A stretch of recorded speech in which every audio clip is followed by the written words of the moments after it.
नमस्कार दर्शक बंधु आपण मानक पुणी थे स्वागत आम YouTube channel Odia haunted diaries को। आज आम आपण मानक पई नहीं आसीछु किछि अबुला अनुभूतिर षष्ठ अध्याय आउ गोटे छातीथरा अनुभूति। आज अनुभूति को पठाई श्रीतम पट्टनायक नयागढ़। श्रीतम बाबू कहती ये घटनाटी से शुणी स्कूल जड़े संस्कृत सांको ठारू अनुभूति को शेष पर्यंत निश्चय शुणिबे। आउ हाँ, लाइक कमेंट सब्सक्राइब करने को जमार भूलें। प्रतिथर भली यही वीडियोर शेष में आम 3 जन रैंडम कमेंटर ना साउट आउट करूँ। तो चलतु आउ डेरी न करी आरंभ करवा आज अनुभूति। अभूला स्मृति एपरि एक जिनिस जहाँकि मनुष्य को तार पूर्व समय को फेरई नेबा सह तार अनुभूति को जीवंत कर दे थाए।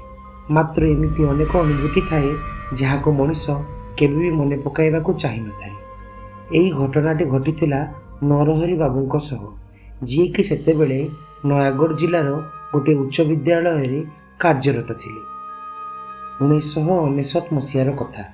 सेदिन थाए अगस्ट मास 14 तारिख शनिवार। दिनक परे थाए स्वाधीनता दिवस बा अगस्ट 15। स्वाधीनता दिवस सते जेपरि प्रति भारतवासी एक खुशीर दिन।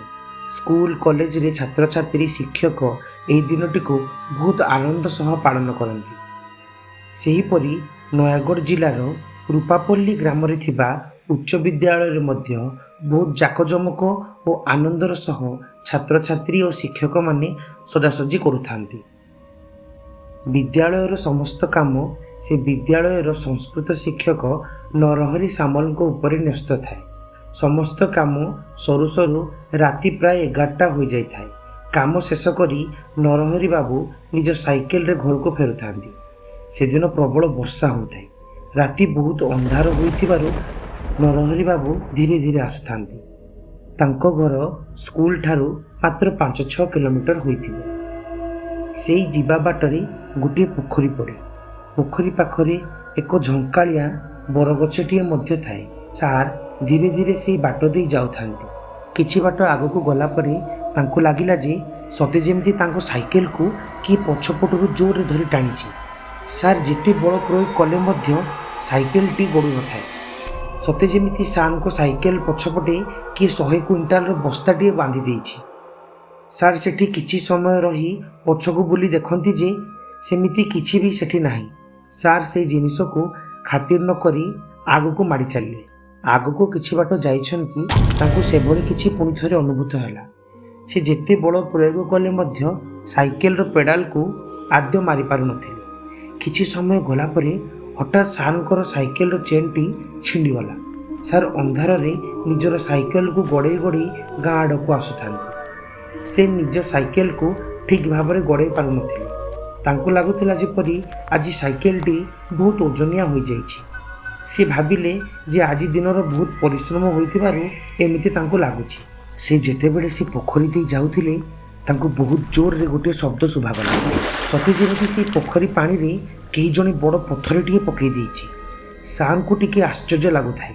तथापि से जेतेबेले से पोखरी पाखकु जाई देखंती तो पानी पूरा स्थिर, एकदम स्थिर। ठीक सेही समय रे तांको लागिला सते जेमिति सेही निकटरे थिबा बरगछरु तांको आड़कू केही बाली मुठा फिंगुछि। किंतु से जेतेबेले निज देह को हाथ मारती से सेठी ना किछि बाली थिला ना ऊपर किछि बाली पड़ुथिला। से भाविले एहा तांकर मनर भ्रांत धारणा होइथिबो। से सेठारु किछि बाट आगकू जाइछंती। से देखिले जे से बरगछ पाखरे धला वस्त्र पिंधि केही जणे ठिया होइछंती। तांको मनरे बहुत गुड़ाए प्रश्न उंकी मारुथाए। से जेतेबेले जाई से गछ पाखकू देखंती सेठी केही नाहांती। किंतु जेतेबेले से बरगछ ऊपर को चाहिए से देखिले गछ ऊपर केही जणे धला वस्त्र पिंधि बसिछि गोटे डाल रे। से भय पूरा थरुथांती। तांकर तंटी सुखी सुखी जाउथाए। मनरे सते जेमिति एक बड़ छनकाटिए पशिगला। से बहुत जोर रे से जगारू तांको गाँ आड़ को साइकेल धरी दौड़िले। तांको लागुथाए सते जेमिति केही जणे तांको पछरे दौड़ुछि। किंतु सारंकर आउ साहस नथिला पछको बुली देखिबा पई। किछि बाट आगको जाइछंती तांको साइकेल टी आहुरी जोर रे ओजनिया हेबारे लागिला।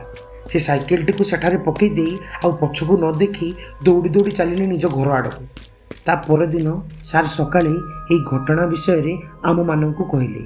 ସାର୍ଙ୍କର କଥା ଶୁଣି ଆମେମାନେ ସବୁ ଡରିଗଲୁ। ଆମେମାନେ ସେ ରାସ୍ତାରେ ପ୍ରାୟ ସବୁବେଳେ ଯାଉ, କିନ୍ତୁ ୟା ପରଠାରୁ ମୁଁ ଓ ମୋ ସାଙ୍ଗମାନେ ସେ ରାସ୍ତା ଦେଇ ଆଉ କେବେ ବି ଗଲୁ ନାହିଁ। ଗାଁର ଲୋକମାନେ କୁହନ୍ତି ସେ ପୋଖରୀ ଦେଇ ଯିଏ କେହି ବି ରାତିରେ ଆସନ୍ତି ତାଙ୍କ ସହ ଏପରି କିଛି ନା କିଛି ଘଟଣା ଘଟେ। ସେଠି କିଛି ଅତୃପ୍ତ ଆତ୍ମାର ଛାୟା ଅଛି ବୋଲି ସବୁ ଗାଁ ଲୋକ କହନ୍ତି। ସେଦିନ ପରଠାରୁ ଆଜି ଯାଏଁ ସେ କେବେ ବି ରାତିରେ ସେ ବାଟ ଦେଇ ଯାଆନ୍ତି ନାହିଁ ଓ ସେହି କାଳରାତ୍ରିକୁ କେବେ ବି ମନେ ପକାନ୍ତି ନାହିଁ। ସତେ ଯେମିତି ଏହି ସ୍ମୃତିକୁ ସବୁଦିନ ପାଇଁ ତାଙ୍କ ମନରୁ ସେ ପୋଛି ଦେଇଛନ୍ତି। ଆଜିର ଅନୁଭୂତିଟି ଏଇଠି ସମାପ୍ତ ହେଲା। ଆପଣମାନଙ୍କୁ ଏହି ଅନୁଭୂତିଟି କିପରି ଲାଗିଲା ଆମକୁ କମେଣ୍ଟ ସେକ୍ସନରେ ଲେଖି ନିଶ୍ଚିତ ଜଣାଇବେ। ଯଦି ଆପଣଙ୍କ ପାଖରେ ଅଛି କିଛି ଏପରି ଭୟାନକ ଅନୁଭୂତି, ତେବେ ଆମର ଭିଡ଼ିଓ ଡେସ୍କ୍ରିପସନରେ ଥିବା ଇମେଲ୍ ଆଇଡ଼ିରେ ଲେଖି ନିଶ୍ଚିତ ଜଣାନ୍ତୁ। ଆମେ ଆମ ଚ୍ୟାନେଲର ଆଗାମୀ ଭିଡ଼ିଓରେ ଆପଣଙ୍କର ଅନୁଭୂତି ଶୁଣାଇବୁ କିଛି ନୂଆ ହଣ୍ଟେଡ଼ ତଡ଼କା ସହ। ଆଉ ହଁ, ଆମ ଚ୍ୟାନେଲ ଓଡ଼ିଆ ହଣ୍ଟେଡ଼ ଡାଇରିଜକୁ ଲାଇକ୍, ସେୟାର ଆଣ୍ଡ ସବସ୍କ୍ରାଇବ୍ କରିବାକୁ ଜମାରୁ ଭୁଲିବେନି। ଆଉ ଆଜିର 3 ଜଣ random commenter Haripriya Nayak, Anil Kumar Singh, dish of wish by ବୁଲେଟକୁ ବହୁତ ବହୁତ ଧନ୍ୟବାଦ।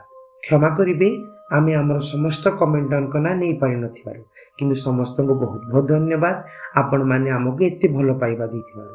ତ ଆଜି ପାଇଁ ଏତିକି। ପୁଣି ଥରେ ଦେଖା ହେବ ଆଗାମୀ ଅଧ୍ୟାୟରେ। ଧନ୍ୟବାଦ।